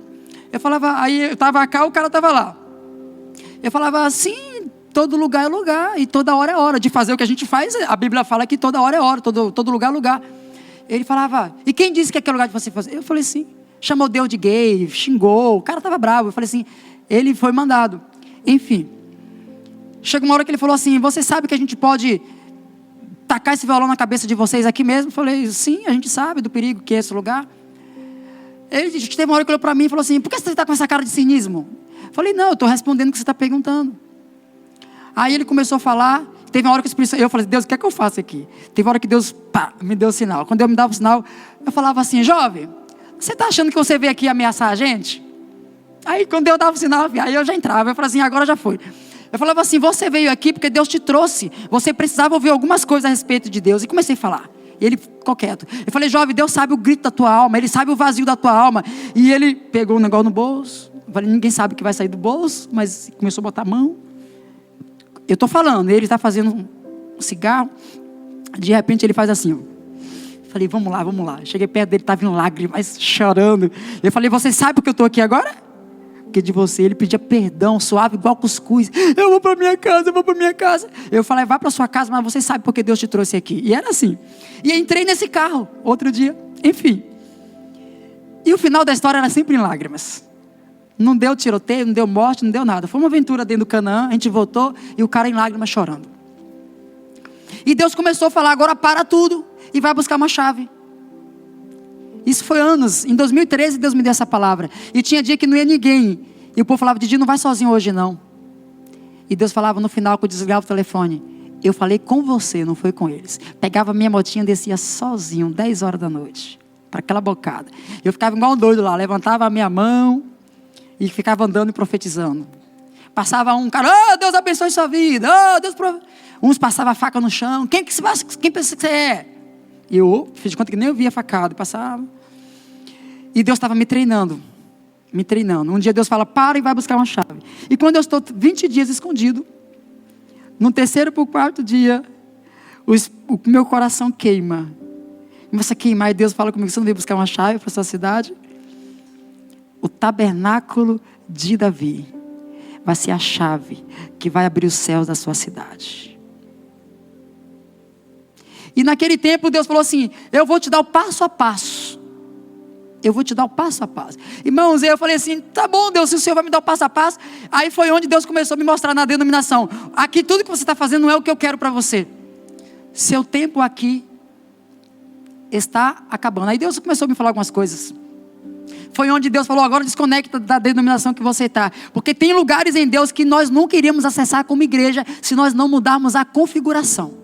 Por isso que se não mudasse o sacerdote, o povo de Israel não entrava na terra de Canaã. teve que mudar o sacerdote para o povo atravessar o Jordão, porque o limite de Moisés era até o Jordão. O que é que Deus está mostrando? Moisés, você foi intenso nisso, mas nessa parte você não acessa. Eu tenho que trocar o sacerdote, senão nem você e nem o povo acessa esse lugar. Aí Deus fala, eu já coloquei um espírito de sabedoria em Josué. Só que você viu que Deus colocou um espírito de sabedoria em Josué? Esse lugar Moisés não acessava. Mas onde Moisés parou, Josué começou. E naquela hora, Deus começa a me dizer, eu vou te dar o passo a passo. Aí Deus começou, faz uma mesa de governo. E escolhi 12 pessoas direcionadas por Deus para uma mesa de governo. Enfim, foi gerando, começamos a ter reuniões, começou a encher gente. E Deus fala assim, muda a reunião de dia e coloca só oração, porque eu vou tirar pessoas. E nós mudamos para tirar pessoas. As pessoas estão em crise querendo trazer gente. E nós estamos atentos em tirar gente que não está alinhado no padrão de Deus. Tipo assim, para você entender, Gideão estava com 32 mil. Se ele não vai para os 300, ele perdia a guerra. A matemática de Deus não é números, a matemática de Deus é essência.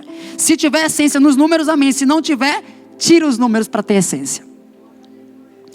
E Deus começou a nos mostrar algumas coisas. Agora, não vai dar tempo eu concluir tudo, mas eu vou acabar aqui pincelando o que eu queria falar. Já viu que a igreja ela se preocupa com a faísca e não com o foco de fogo, de incêndio? Por exemplo, como é que está a igreja brasileira? Você já viu os trabalhos de libertação no Brasil, como é que foi a vida inteira? Vê como é que estão essas denominações hoje. Deus faz? Faz. Tem rompimento em algumas áreas? Tem. Irmão, até no presídio você tem benefício. Até na jaula você tem benefício. Vai numa cadeia e me diz se não tem café da manhã. Vê se não tem pão.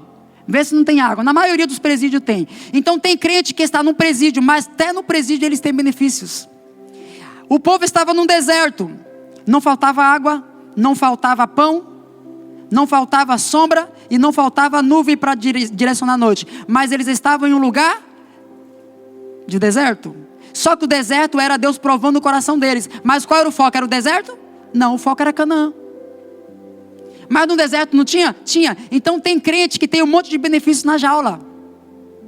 Não é que Deus está provando. E pode notar que a igreja ela se preocupa com as faíscas. E Deus estava ministrando no meu coração uma coisa. Eu não chamei a igreja para lutar contra as faíscas do fogo, do incêndio. Eu chamei a igreja para tirar o foco do incêndio. Para você entender, a igreja hoje, ela luta contra os demônios, ok? É errado? Não, porque os demônios precisam ser confrontados, expulsos. Mas o segredo não são os demônios. Quando eu falo demônios, eu falo dos servos, subordinados. A igreja não foi chamada para lutar nesse nível das faíscas. A igreja foi chamada para lutar contra o foco do incêndio. Onde é o foco do incêndio? Efésios, capítulo 6, fala o quê? A nossa luta não é contra a carne e nem contra o sangue, mas sim contra os demônios. É assim que a Bíblia fala? Não? O que é que Deus quer dizer com isso? Se a nossa luta é contra a principado, a Bíblia quer falar alguma coisa que nós não entendemos. Porque os trabalhos de libertação não tem demônios? Que a gente conhece, né? Não tem expulsação de demônios? Vê as igrejas que expulsam demônio aí. Não vou citar o nome de uma, mas lembra de algumas? Que é demônio todo culto? Como é que elas estão? Sistema religioso no 12. Trono de Beuzebu terrível. Trono de Jezabel terrível. E vai lá que tem demônio sendo expulsado todo dia. O que é que há de errado na configuração da igreja? Pega aquelas igrejas mais do fogo, como fala. Vê lá que é demônio e revelação todo dia. É um povo menino que não consegue um nível de guerra espiritual. O que é que está de errado? Não tem chave do reino. A igreja ela foi chamada para pegar a chave, abrir porta e ter os acessos. Agora qual é o problema? A igreja luta contra os demônios. Irmão, e luta contra os demônios. Não estou dizendo que você não vai lutar contra os demônios. Até porque os tronos têm que ter os demônios para expressá-los. Ok? Mas se eu luto contra o demônio, é a mesma coisa assim, ó. Está caindo uma goteira aqui. É errado você tirar a goteira? Não, vai ajudar a casa a ficar limpa. Mas toda vez que tiver chuva, você vai limpar a goteira. Então as igrejas vão estar trabalhando assim, vamos trabalhar com libertação, mas toda vez que chove as goteiras de novo, vai limpar, isso não para. Mas quando a igreja entender o teto e fechar aquela brecha, nunca mais vai se preocupar com as goteiras dos demônios. Por isso a nossa luta é contra principados e potestades. E isso aí tem que mexer na configuração da igreja. Agora, onde tem faísca tem fogo. Onde tem demônios tem tronos. Então a gente tem que mexer nos tronos. Enquanto eu estiver mexendo com a faísca, o fogo vai liberar sempre faísca. Agora quando eu entrar nos tronos, ao menos aquele tipo de frequência vai fazer assim, ó. E a igreja entra num lugar de descanso.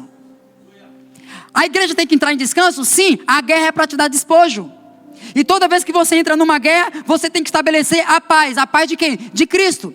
E paz te dá o quê? Governo contra aqueles demônios. Aqueles demônios não irão atuar. Agora a guerra é para outros níveis, mas tem que ter paz naquele nível. E Deus tem falado muito forte comigo sobre isso. O que eu vou te falar aqui, eu quero que você entenda. Talvez possa contradizer algumas coisas. Eu comecei a entender que ser povo de Deus é uma coisa. Ser crente faz parte. Mas ser igreja é outra. Eu quero que você entenda o que eu vou dizer. Se eu estiver errado, você corrige com o seu entendimento. Mas eu quero que você entenda o que eu quero te falar. Ser povo de Deus, você pode ser povo de Deus em vários níveis. O povo de Israel era povo de Deus ou não era? Mas estava onde? Antes do deserto. No Egito. Era povo de Deus ou não era? Mas era o quê? Escravo. Diga comigo, ser povo de Deus não é ter governo de Deus.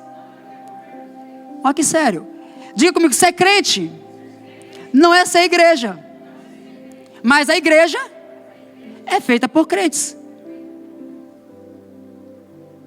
Ser povo de Deus, você pode ser povo de Deus e nunca ter governo. Você pode ser povo de Deus e ser salvo. Mas ser igreja é pegar um lugar de governo. É por isso que vai ter que restaurar os padrões da igreja. Deixa eu te falar uma coisa. Essa igreja de hoje, que nós conhecemos como igreja, as portas do inferno têm prevalecido contra ela? Essa de hoje. Tem ou não tem? Tem. Mas o que é que Mateus 16, 18 fala? Eu edificarei a minha, e as portas do inferno não prevalecerão contra.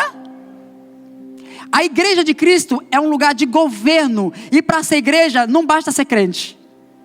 João Batista pregava o quê? Arrependimento. Tinha gente arrependido? Tinha igreja? Aí Jesus vem depois e fala assim, escolheu 12 e falou o quê? Eu vou te dar as chaves do quê? Aí o assunto de igreja vai começar a acontecer. Enquanto não tiver Pedros, não tiver apóstolo que pega a chave de reino, a igreja não será edificada. É por isso que é um tempo de restauração, que é isso. O padrão de igreja vai ser liberado a homens e mulheres na face da terra. Essas pessoas que vão ser edificadas com o padrão do céu, é que vai ter o governo contra as fortalezas do inferno. Irmão, não é ser crente que tem governo, não é ser crente que é a igreja, mas você ser crente fiel, você vai ser salvo. Pedro, no final de 3 anos e 6 meses, o que foi que Jesus falou para ele? Quando tu te converteres, converte os teus irmãos. Curava enfermos, expulsava demônios. Então aquela igreja no tempo de, vamos dizer, aquela formação naquele tempo, é a mesma coisa o nível que está hoje. Sabe qual seria o maior desastre da igreja? Era assim naquela época que Jesus falou assim, ó, fica lá em Jerusalém, até que do alto sejais revestido de poder. Para tudo. Para de curar enfermo. Para de expulsar demônio. Para tudo. E você vai ter que entender uma configuração que o céu vai liberar sobre a terra. Olha que coisa. Expulsava demônios? Sim. Curava enfermos? Curava. Tudo debaixo da autoridade de Jesus. Mas tinha governo em Jesus? Tinha. Por isso, Jesus sabia entrar nas regiões espirituais e abater o valente. Mas os discípulos não sabiam isso. Jesus entrava, abatia os valentes e colocava os servos dele lá, só raso, mas expulsava demônio e curava enfermo, mas tudo raso. Tinha uns que era mais achegado, que vivia no amor, eram poucos. É tanto que Jesus levou para o monte da transfiguração, quantos? Nem todos estavam nesse lugar. Mas o que acontece? Quando Jesus, ele chegava, ele prendia o valente. Os discípulos não sabiam fazer isso, mas Jesus sabia. Então, se prendeu o valente, agora vai tirando os demônios, vai curando os enfermos, porque eu chego prendendo o valente. Só que a igreja hoje não tem esse governo. Jesus tinha um governo. Ele carregava o reino dentro dele. Agora, se a igreja não tem, a igreja tem que trazer o governo para essa ação começar a funcionar a nível de tronos. Agora, o que acontece? Se os apóstolos não se fechassem e ficassem em Jerusalém, não, eu vou ter que continuar a obra. Que continuar a obra? É o que faz? É o que eu faço? É expulsar demônio? Não, eles tinham que parar tudo até alguma coisa acontecer no mundo espiritual. O que tinha que acontecer? Ficai em Jerusalém até que do alto sejais revestido de... Se fizesse qualquer coisa, ia ter um desastre na face da terra. Eles sabiam quanto dia ia ficar lá? Não, ficou até que. Depois que Jesus ressuscita, Jesus expulsou quantos demônios? Curou quantos enfermos? Nenhum. Mas Atos capítulo 1, os versículos a seguir, a Bíblia fala que Jesus aparecia para eles todos os dias, falando só sobre um assunto. Quem lembra? Concluo aqui. Só sobre um assunto. A Bíblia fala que Jesus aparecia para os discípulos apareceu há cerca de 40 dias, falando apenas sobre o reino. Olha que coisa forte. Jesus apareceu para os discípulos, Atos capítulo 1, versículo 3. A estes também, depois de ter padecido, se apresentou vivo, com muitas provas incontestáveis, aparecendo-lhes durante 40 dias. Curando enfermos? Não. Expulsando demônios? Pregando o evangelho a toda criatura? Fazendo o quê? Ensinando concernente o reino de Deus. Porque se os discípulos não pegassem aquela chave, ia ser um desastre na igreja. Por isso Jesus ficou 40 dias, depois da ressurreição, liberando códigos, segredos, 40 dias só sobre o reino. Porque expulsar demônio, curar enfermo, não ia fazer nada, se o reino não fosse estabelecido. E nisso aqui, eu concluo te dizendo uma coisa. Onde a igreja começa? A igreja não começa quando eu faço um salão, a gente deve usá-los, claro, tudo é para ser usado. Mas a igreja começa quando um povo começa a descobrir qual é a configuração nos céus, estabelecido pelo cabeça que é Cristo, onde o inferno reconhece e o céu também reconhece. Irmão, não adianta a igreja fazer nada enquanto a restauração não vier. Sabe o que vai acontecer agora? Nesse tempo? Deus falou bem claro comigo, muito forte, que o que vai vir vai ser 7 vezes pior do que o Covid. 7 vezes. Na minha cidade, na época do Covid, Deus ministrou bem claro no meu espírito, fala para os pastores. Fizeram um grupo de pastores que era um bate-boca terrível. E eu não podia falar nada, porque quem falasse alguma coisa, eles xingavam. E Deus começava a me mostrar, eu estou te colocando aqui para te mostrar a realidade da igreja na cidade. E naquele momento, eu falei algo para eles, quando Deus falou assim, fale o que eu tenho que falar. Falei para eles, falei assim, pastores, prega arrependimento para o seu povo, pastores. Estava todo mundo na UPA, no regional, orando para Deus curar o povo de Covid. Eu sei, nada de errado, mas Deus falou algo comigo. Não ore por ninguém que está de Covid, foi o que Deus falou comigo. Meu pai pegou Covid, não orei. Deus falava assim, ó, o Covid é um grito ao arrependimento. Irmão, nada contra quem orou, entenda uma coisa. Cada tempo Deus estabelece algo, amém? Mas no meu espírito Deus falou bem claro, cada pessoa que você encontrar de Covid, conduza ela ao arrependimento, porque eu estou gritando dentro dela arrependimento. A igreja não sabe, a igreja brasileira, nós não sabemos lidar contra o juízo. Aliás, com o juízo. E teve uma pessoa que, ela estava de Covid, eu estava numa igreja, fui ministrar numa igreja de um amigo meu, que a gente tem uma aliança, caminhamos junto, e quando cheguei lá no final do culto, ele falou assim, ora por essa irmã que está de Covid, e pediu para orar. Eu cheguei perto dele e falei assim, irmão, eu posso falar alguma coisa antes de orar? Deus falou comigo que não é para orar por ninguém. E se eu pegasse, não precisava orar por mim. Eu falei assim, irmão, ninguém me garante vivo no Covid. Eu posso ser o primeiro a ser morto. não é sobre mim. Não é sobre mim. Nada me guarda no Covid, senão o desígnio de Deus. E eu falei assim, mas uma coisa eu digo, nós não devemos tirar o cerne da mensagem. Algumas pessoas se moveram de uma forma, mas ministrou o reino de outra. Amém? Deus vai manifestando a completude do reino. E aí eu falei, irmãos, eu não vou orar para Deus curar ela de Covid. Eu vou orar por arrependimento. E ninguém entendeu nada. Aí está aquele ciclo feito e uma interrogação na cabeça de todo mundo. E eu falei, Deus, entramos em arrependimento agora, Senhor. E o povo não vai orar pelo Covid não? Na cabeça eu já imaginei. Meu Deus, entramos em arrependimento. Nos perdoa, Senhor, perdoa o Brasil. O Covid é um grito, é o Senhor gritando na terra. É o Senhor gritando, arrependam-se, arrependam-se. Então cada pessoa que tiver de Covid não é porque é pior do que o outro não. É Deus gritando. De repente Deus pegou pessoas que eram melhor do que outras. Pegou o Covid. Não era sobre isso. Era Deus gritando. Eu estou gritando arrependimento. O Covid é um grito ao arrependimento. E eu comecei a orar e encerrei a oração. E de repente eu volto a ministrar naquela igreja lá onde o pastor pastoreava. E quando eu volto, eu estou ministrando uma mensagem normal. E tem uma irmã que estava chorando. Eu falei, mas minha mensagem não está de choro. Minha mensagem está normal. E a irmã chorava. Quando eu acabei a ministração, ela chegou perto de mim. Uma mulher simpática, bonita, forte e animada. Ela chega para mim chorando e fala assim, ô irmão, eu quero agradecer a Deus porque eu soube que você foi convidado para orar por uma pessoa que estava de Covid aqui. E você disse que Deus te deu uma direção, que não era para você orar por Covid, era para orar por arrependimento, inclusive incentivar a pessoa que estava de Covid a se arrepender. Quando alguém falava assim para mim, ora por alguém que está de Covid, eu falei, você tem contato com ela? Fala sobre arrependimento, é um bom horário. Ela está perdendo ar, é um bom horário de você gritar o que Deus está gritando. Fala para ela o grito de Deus, grita para ela o grito de Deus, fala, entra em arrependimento. Se o meu povo que se chama pelo meu nome orar, se humilhar, buscar minha face, se converter dos seus maus caminhos, eu ouvirei do céu, sararei a sua terra, perdoarei os seus pecados, sararei a sua terra. Então depois disso, vem a terra sarada.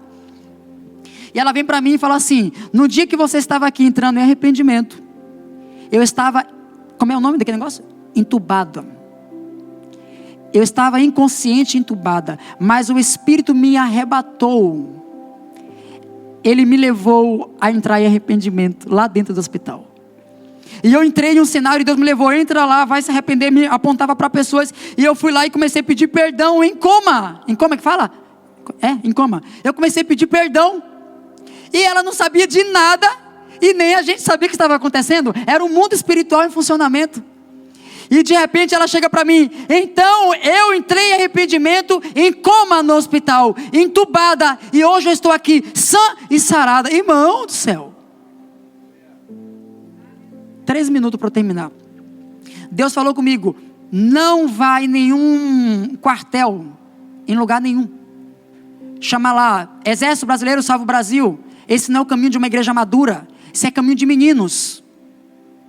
E o povo falava, não, tem que ir para o quartel, tem que clamar. Eu falei, não, o meu quartel é o céu, esse quartel aqui eu não vou pedir para o exército salvar o Brasil? Que vergonha a igreja está entrando. E aí, faz igual o pastor Davi, vai chupar picolé lá e sai, só para disfarçar, né? Tipo, eu cheguei lá, estava na minha cidade falando para as pessoas, eu falei, se eu for preso por causa do quartel, ninguém ora por mim. Se eu for, é porque se eu estou dizendo que Deus me mandou, então deixa eu pregar para os presos. Uai.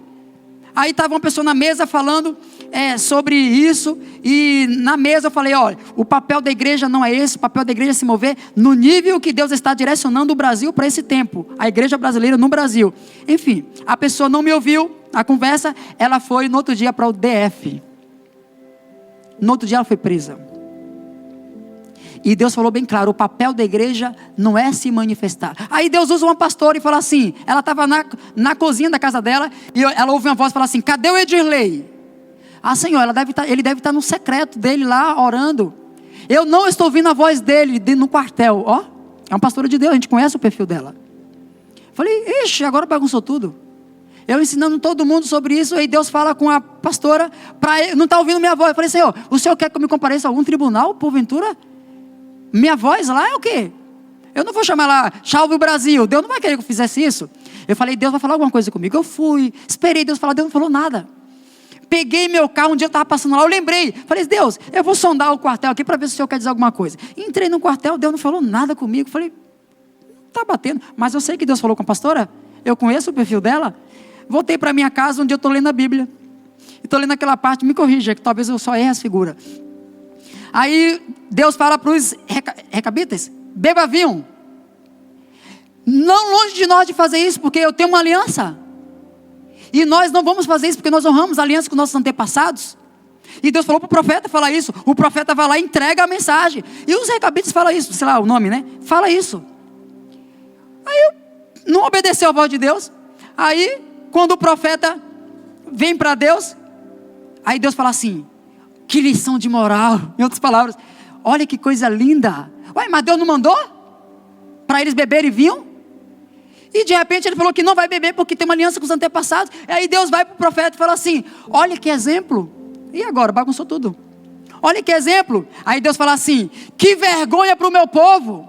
O meu povo disse que tem uma aliança comigo e me traiu. Os recabitas, sei lá o que é, tem uma aliança com seus antepassados. E mesmo eu falando, eles não quebraram a aliança. E vocês falam ser meu povo e quebraram a aliança comigo. Deus só queria ensinar algo. Aí Deus falou assim: é o que eu estou fazendo com você. Eu quero testar você para ver se você está posicionado naquilo que eu te falei. Eu falei: que Deus, o Senhor fala assim também? Deus falou: não é porque eu estou mandando você ir que eu quero que você vá. Eu quero testar onde é que está o nível da minha voz dentro do seu coração. Amém? Eu ia falar outras coisas na verdade, mas fique de pé. Deus está nos levando para acessar lá, ó. Acessar lá. Hoje, irmãos, o assunto é alianças. Lá na minha cidade, todas as igrejas que caminhamos juntos, todos os pastores, nós temos uma agenda. Eu entendi que eu deveria falar isso aqui. Irmãos, Deus está fazendo algo em Cuiabá, amém? Sabe uma coisa que o diabo está quebrando? Aliança de reino. Agenda. Já viu que as igrejas são cheias de programações? Eu entendi uma coisa. Aqui tem no centro geodésico um mover de Deus muito forte.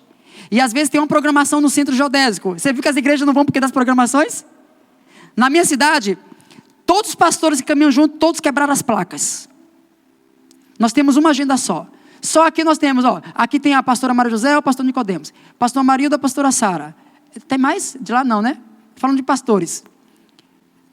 Era para ser várias denominações, ia dar uma briga. Cada um ia ter suas programações. Lá, sabe o que a gente faz? Nós temos uma agenda. Todo mundo respeita a agenda do céu. Se a igreja de Cuiabá não entender a agenda do céu para Cuiabá, a gente vai ficar na canseira das programações. Lá, quando a gente coloca uma agenda, todo mundo para. Irmãos, entenda uma coisa. Você entende que Deus colocou alguma coisa sobre essa cidade? Vocês entendem que Deus colocou uma autoridade espiritual sobre uma restauração aqui no centro geodésico da América do Sul? Vocês têm que entender que tem uma agenda de Deus para uma cidade.